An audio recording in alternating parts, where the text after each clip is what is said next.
If Israel laid down all of its weapons, what would happen? Okay, they are committing a genocide, and wait. How please. dare you say, no, I gotta put, what is a genocide? A genocide is when you are taking over a land and killing the people senselessly. Just Was October 7th a cleansing. genocide?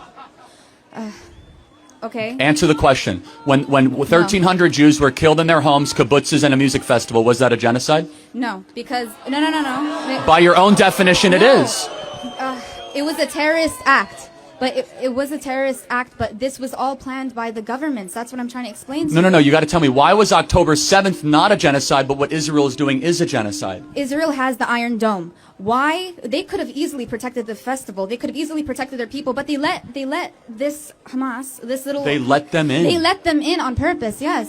Really? Yes. So you think the Israeli government allowed Hamas terrorists to come and kill 1,300 innocent civilians, take hostages, and go into kibbutzes? They needed an excuse to do that to the Palestinians. What is your evidence of this claim? Why are they claim to want Hamas. They claim to want... No, what is your evidence that Israel would butcher 1,300 of its own people? The worst killing of Jews since the Holocaust. What is your evidence of that? Look, I don't want to sound rude or offensive towards you, but I'm explaining throughout the news why is, again, they have the Iron Dome. They have they have billions of dollars in defense. They have millions of dollars in military, and they have the power to stop. They allowed the Hamas group to go in. Hold on a second. Let's talk about how much you know about this. What was special about October 7th? What was the holy day in Judaism? Okay, I don't want to misspeak. That's the thing. It's called Shemat Torah, which is like the third holiest day in Judaism. So like half the country takes off. Think about like Christmas and Easter combined times 2. What else? What day of the week was it when it happened?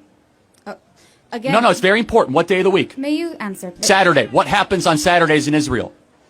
Worship, It's Shabbat. yes. The whole country goes to rest. 95% of the country takes off. So they have a holy day and they have Shabbat. The IDF, yes, they took it easy.